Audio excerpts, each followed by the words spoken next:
Dundee was never on my bucket list. But after what I found out about this city, I think I was completely wrong about it. We are actually traveling somewhere else tomorrow, but because hotel prices there are quite high, we decided to stop in Dundee and stay overnight here.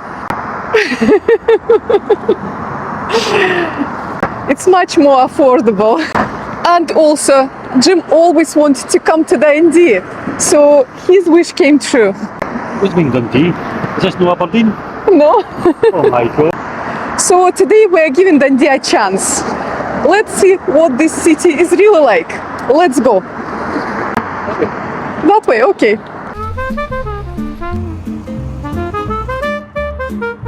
Before coming here, I didn't expect Dundee to have so many stories. It's actually considered one of the oldest cities in Scotland, with a long history going back centuries. And people from here even have this own name. They are called Dundonians.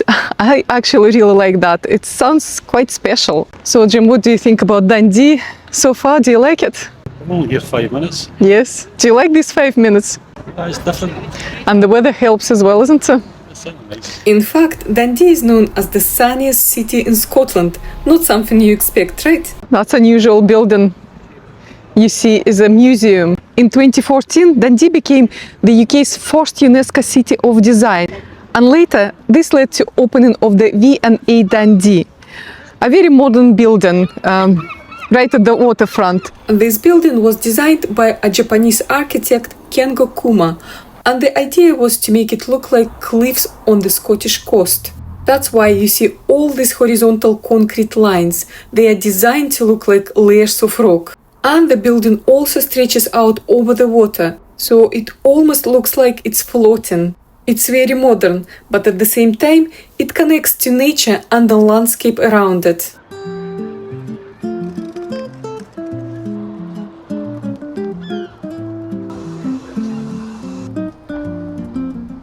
Let's go and check out this museum.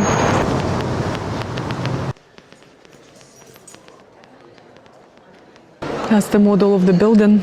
Looks very unusual, almost like a spaceship from here. A long staircase. To me, these panels looks like unfinished floorboards. And of course, because we are in Scotland, look at that display of whiskey. 48 years. Same age as me. 49. 52. Wow. That's a little information for you about this whiskey. During our visit, we saw a really interesting exhibition about Palestinian embroidery. There were traditional pieces made from silk thread on linen, including beautiful clothing and detailed patterns. There were also photographs showing the people and stories behind the embroidery. And one thing that really stood out, some artists are now using modern materials, even things like plastic bags, to create embroidery inspired by traditional designs. So it's a mix of old traditions and new ideas.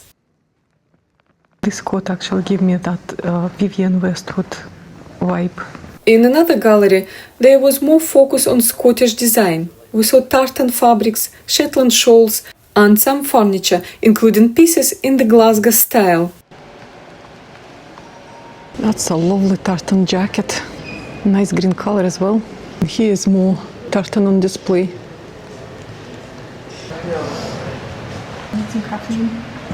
That Shetland shawl reminded me of the Russian design as well. Orenburgsky shawl. It's really alike, very thin and supposed to be warm as well. And that's the bookcase. The Glasgow style. Such a beautiful design. There were also original sketches of Dennis the Menace and Minnie the Minx. These are famous comic characters from the Beano, and what's really special is that this comic was created and still based here in Dundee. So these characters are actually part of the city's history.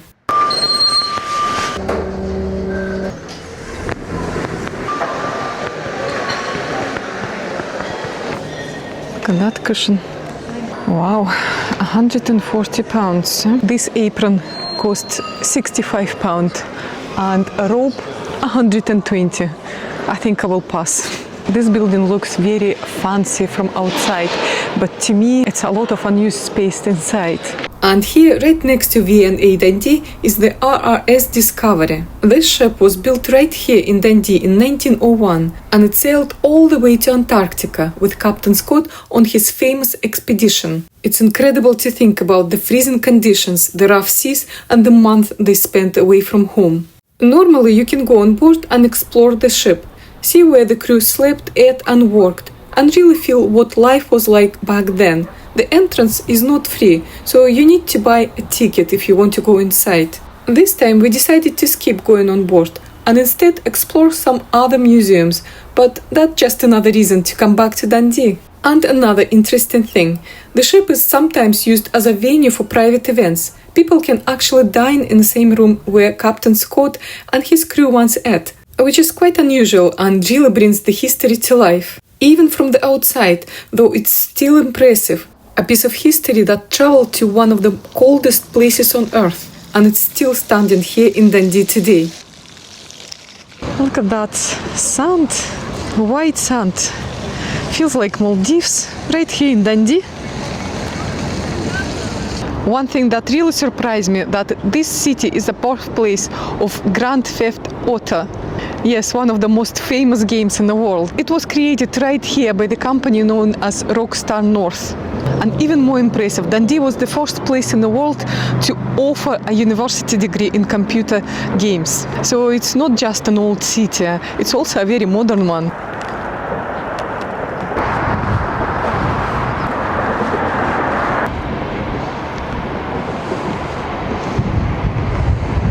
Here is the Tay Road Bridge, which connects Dundee to the other side of the River Tay. It's a very important bridge for the city today. Cars cross it every day, and it makes traveling much easier. But the River Tay also has a very sad history. Not far from here, there is another bridge, the Tay Rail Bridge. In 1879, during a very strong storm, the bridge collapsed while a train was crossing it. All the passengers on board lost their lives, and it became one of the worst railway disasters in British history. At the reception we've been given this map, and now we're going to HMS Unicorn.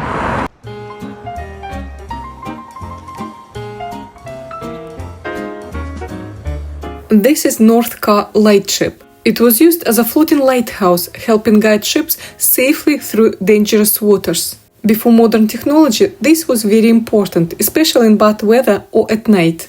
And today it just sits there as a reminder of Dundee's strong connection to the sea.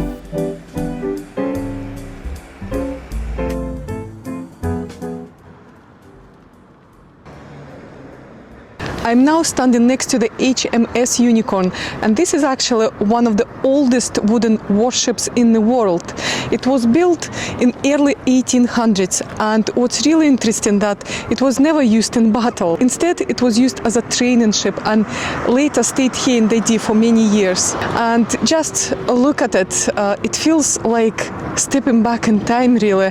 Everything is made from wood, and you can really imagine what life on board was like for sailors back then. It's quite hard to believe that a ship this old is still here today.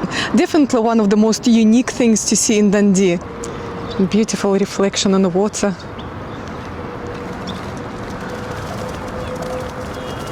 And pigeons make the ship this home.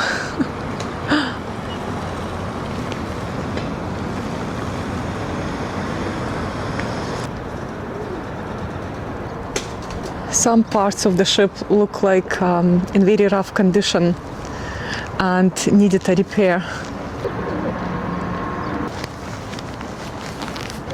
So the entry fee is £9.20 per adult. Students and over 68 pounds.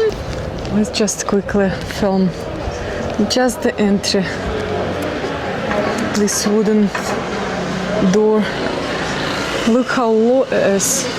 My height is 1 meter 60 centimeter, which is about 5'3". Look how low it is. I have to bend to get in. Best one to start on with head, because especially on the steep ones, that beam catches up with the back of your head really quick. We suggest you start up on the top deck. There's a film to watch down the stern end here, which lasts about 10 minutes. And here is something useful to know if you are visiting. Dundee has introduced a low emission zone in the city centre in recent years, so older cars are not allowed to drive there. And if you do enter with non-compliant vehicle, you might have to pay a fine. So just something to keep in mind. Now this is something a bit different.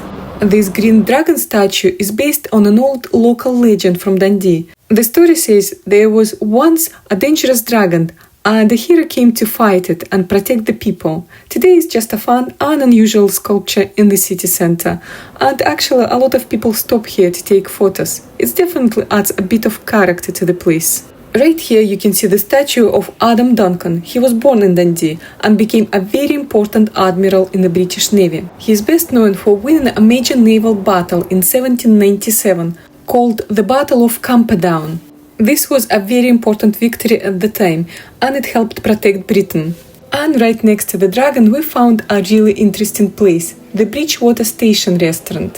What makes it really special that it's an original old tramway carriage. They don't just serve drinks, you can also get quick meals like rolls, sandwiches and cakes. Just one thing to remember, they only take cash.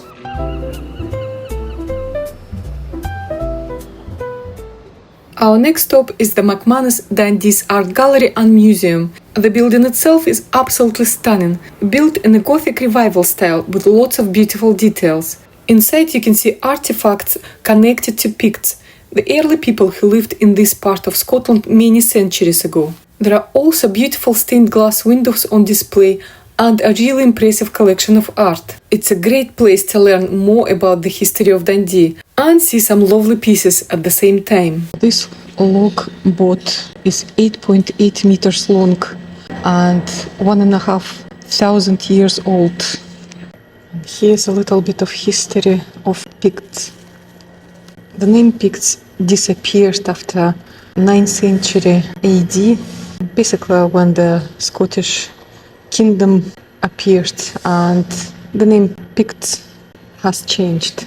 Oh god, I thought it's a real wildcat, Scottish wildcat. This painting is by Rob Stenberg, born in Auckland, New Zealand. And this painting called Two Old Wifes. He painted in 1982 in Dundee. I absolutely love art, so this museum was such a treat for me. I truly loved it. This is the Old Willie statue, a famous Scottish comic character. He usually sits on his bucket, but here it's placed next to him, so people can sit and take a photo. And just behind the city you can see Dundee Low.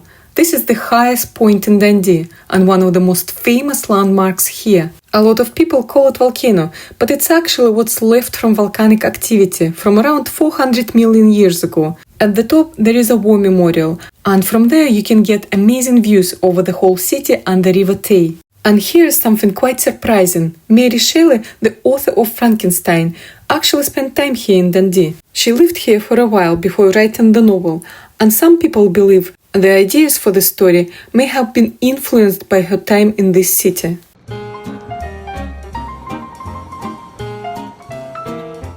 Dundee was once famous for jute production, and there is a museum here called Verdant Works, where you can learn more about it. We didn't visit it this time, but it's definitely something to keep in mind if you are interested in the history of the city.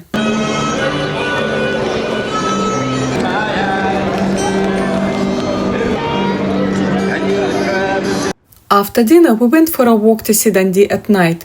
It was already getting dark, and even though the street lights were on, to me it felt like there wasn't quite enough light. Everything looked a bit dim. But at the same time, there were still quite a lot of people out, walking around and enjoying the evening. We really enjoyed our visit to Dundee, and it definitely won't be our last time here.